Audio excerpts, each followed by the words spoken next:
Adepticon 2025. Let's talk about it.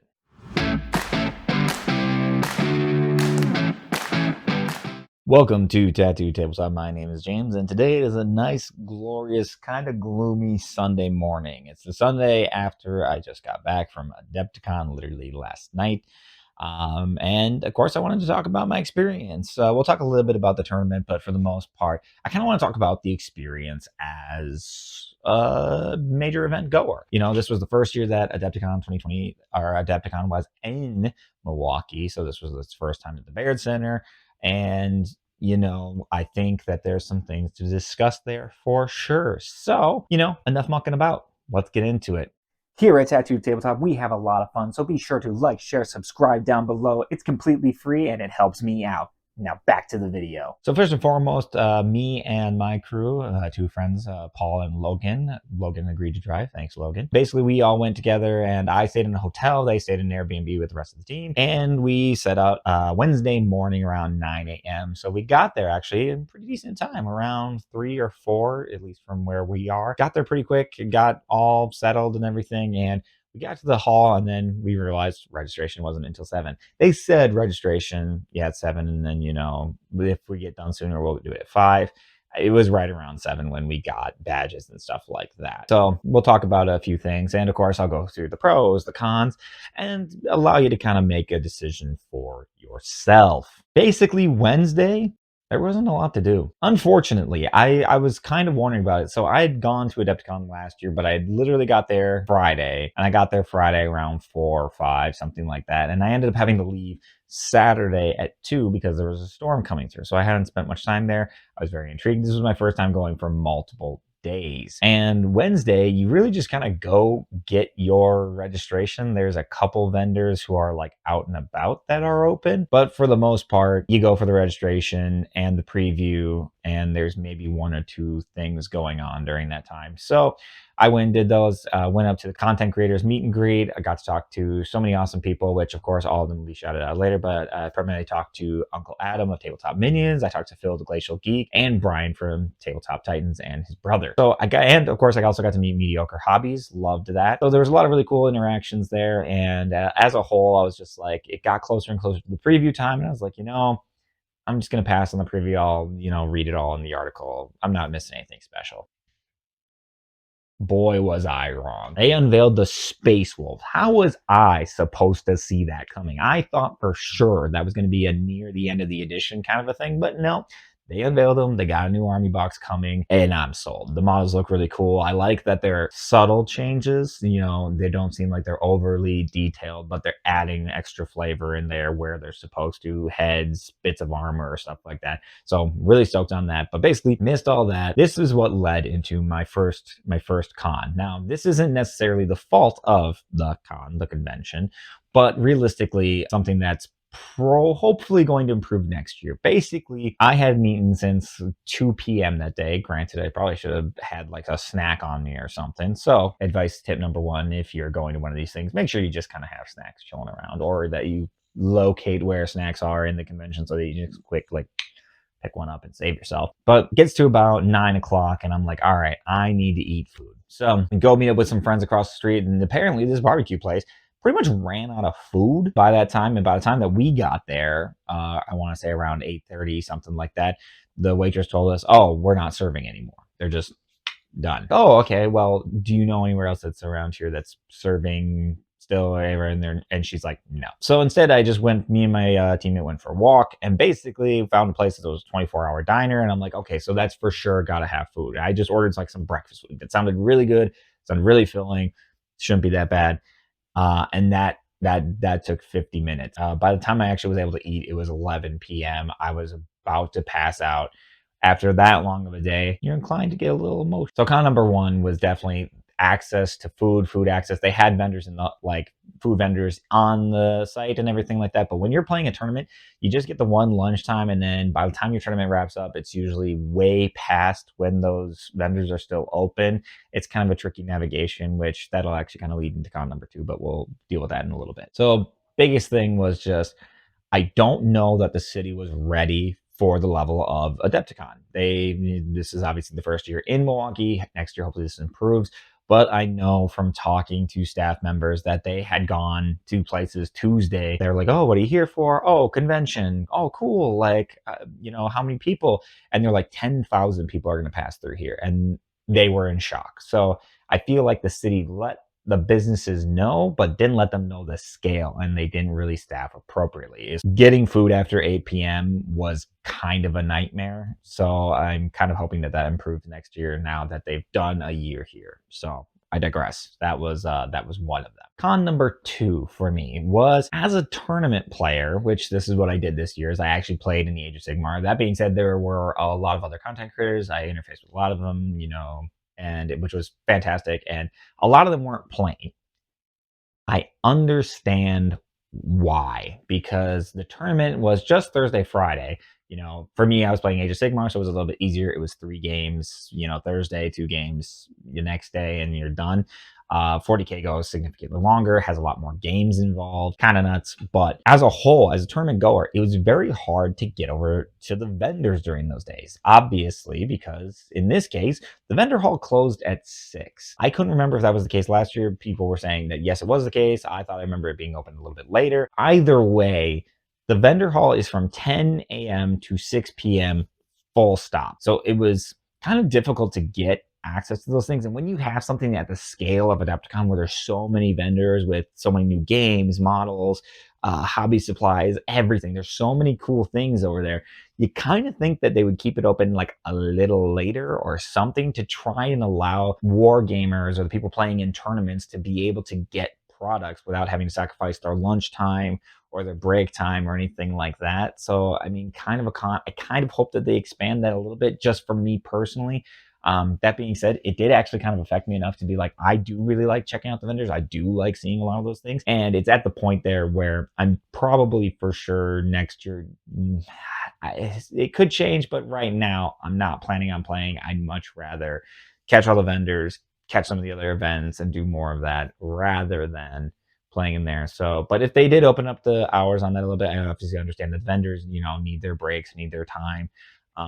And that's a very important bit there. But I could see a lot more benefit and upside to allowing a little bit longer time so that the tournament players do have access to those vendors and do have an appropriate amount of time to get stuff from them. Now let's get into the pros, because I think that that's very important. I just did 2 cons in a row, not really planned there, but pros. So this is going to sound like a con at first, but it's going to switch. Just give me a second. So basically, while I was playing the Age of Sigmar tournament, I had a lot of great opponents. Everybody was fantastic. I had some really, really memorable interactions with some of my opponents, which was fantastic. That being said, my first 3 games on day 1, I was on one half of the hall. I was a war hall. What is that? Well, basically, we were on one side of the hall. We had our little corner, and we did have some tables on the other side. I didn't know this until day 2, but day 1, I'm on this side, and there's no wildwood. Now, for Age of Sigmar, I don't think terrain doesn't play a huge role into the game. I mean, for the most part, you can kind of just play with whatever, and you'll be okay. You should do fine. That being said, one piece of terrain that is incredibly functional and incredibly, I would say, necessary for the game is wildwoods. It's something that can give you cover, give you a benefit to your save, and you can hide models technically on it.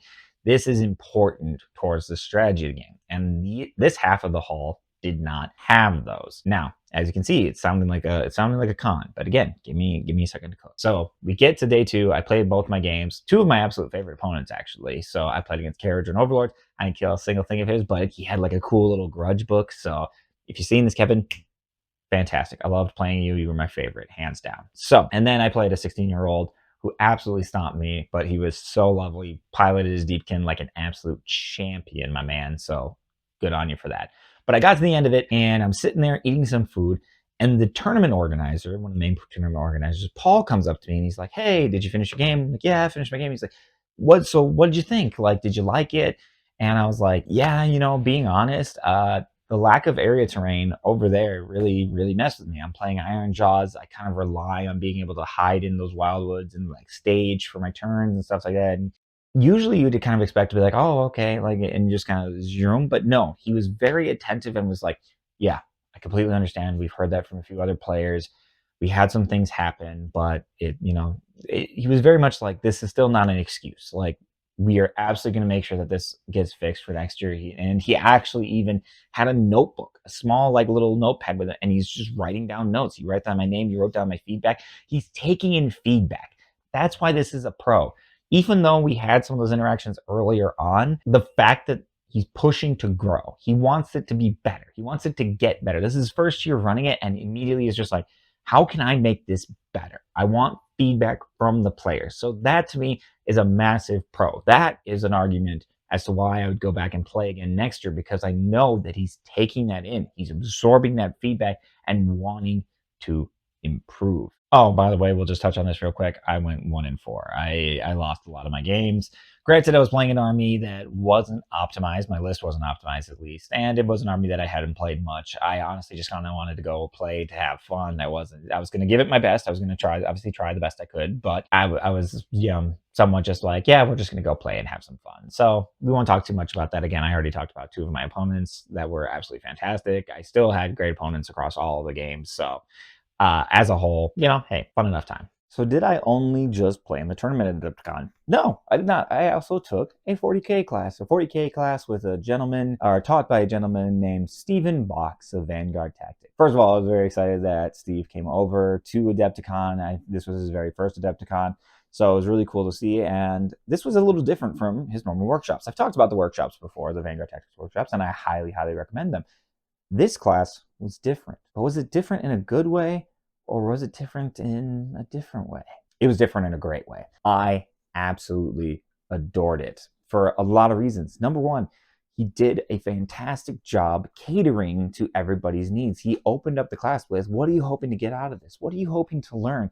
Tailoring it to each one of them. And as we were going through the class, he was making sure to address those needs and giving us real-time examples of either using pictures, using diagrams, using physical models on a tabletop with the terrain setup, being like, here's how you deploy, here's how you set this up. So then that way, if you draw this card, if you draw this, he really went through in meticulous detail to show us how to master the game, which was absolutely incredible. For me, fingers crossed, I hope he's doing this next year.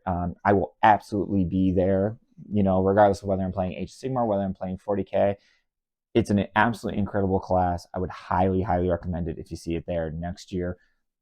Top notch, 10 out of 10. You know what? Give it 11 out of 10, because it also came with some top notch VT dice. Heck yeah. So let's loop back for a second to the wider question, because I know people who go to RTTs, I know people who go to GTs, I know people who go to RTTs and GTs but don't go to big events, and people ask why. Very realistically, ask why. Should I go to this? And actually, this was a topic of conversation even as we were driving to Adepticon. This was Paul and Logan, the 2 friends I traveled with. This was their first time going to a major big event that they're traveling for. And they were asking questions like, oh, am I going to run into this? Am I going to run into this? And, it kind of revolves around the conversation of like, should you travel for your war game, or should you do any of these larger events? Short answer, yes. Why yes? Well, here's the grander thing. It's more than just playing on a grander scale, with many more people, 200 plus players. In our local Age of Sigmar community, a lot of us make it out to Adepticon, so there's actually a lot more familiar faces than I would have anticipated, or that even like really registered with me, of like how many people I actually know at Adepticon. So that was insane. That was really cool to have. But even then, we're playing other people, we're experiencing other things. So why should we do this? Because of one reason specifically: the community. The community is what makes Adepticon. The vendors, fantastic. It's really awesome to have all the vendors. There's all the content creators there, so you can meet these people who make some of your favorite videos, who talk about some of your favorite things. That's really cool to get to interface with them, to get to, bounce ideas off of them, or just discuss things, or show them a model that you painted or something like that. That's incredible. But it all falls under this happy little umbrella of the community. That's what makes Adepticon great. You see the cosplayers, you see the people playing in the tournaments, you meet the content creators, you meet the people who write rules. I got to meet Stu Black from Games Workshop, who's one of the lead writers for Warhammer 40K Rules. That was awesome. He was a lovely person, and I got to ask a lot of really cool questions. And You don't get that everywhere. You're not going to see that show up at your local GT. You're not going to see him show up to your local RTT. He's going to be there at Adepticon. He's going to go to some of those major events, and to have that face-to-face time and like get to meet that and interact with that is huge. The community is what makes these events, and honestly, it's that community that's going to bring you back every time. If you invest part of yourself into that event where you share your passion for the hobby, share your passion for the game that you're playing, whether it's Trench Crusade, Middle Earth, Warhammer, any of it, that's the reason you're going to come back, is because of that experience with the community itself. So, as a whole, I talked about those two cons at the beginning, but how do I feel about Adepticon 2025? I felt pretty good. I enjoyed my time. Granted, I got very little sleep. That's a personal thing, though. Me not being able to sleep was a whole other thing. But I still didn't mean that when I got there, even though I was running on 3 hours of sleep, I was jazzed. I was ready to go. I was excited to meet new people, to talk to people about their experiences, about the things that they love about the hobby, things they don't love about the hobby. Maybe things that they're just like, this is like my favorite thing. Talk to them about so many different things. And I absolutely adored that. And that's what you get at Adepticon. That's the reason it's one of the biggest, is because of that community. And that's why I would wholly, completely, utterly recommend that you do travel for your hobby. Whether you're just a painter, like you just like painting stuff, maybe you like to do display painting, sometimes you get to do army painting, maybe you want to play in the tournament, maybe you don't want to play in the tournament, maybe you just want to check out the vendors. Doesn't matter. Go and go for the community. I would highly, highly recommend it. So that's my brief recap of Adepticon. Obviously, there's a ton of other things. There's a ton of people I absolutely want to thank. I want to thank everyone that I met and talked to. Every single one of you were lovely. Again, falls under that incredible community. That's the reason why next year I'm probably going back, is because of that interaction, because of that growth, and because of those moments. They were just so reassuring. I understand that obviously traveling for a lot of these big events can be very expensive. Obviously, if you can find ways to reduce the overall cost of that, I highly recommend it. For me personally, I like to travel just by myself. I like to have my own hotel room. It's a nice place for me to decompress after a long day. But as a whole, do it. Just go to the events, check them out. I would highly, highly recommend it. And of course, if you like this content, feel free to like, share, subscribe, all down below there. It really helps me out. It's completely free. And of course, in the meantime, whether you were at Adepticon, whether you weren't at Adepticon, I know somewhere you've got something that's built, but maybe primed. But what I'm really going to need you to do is to go paint something.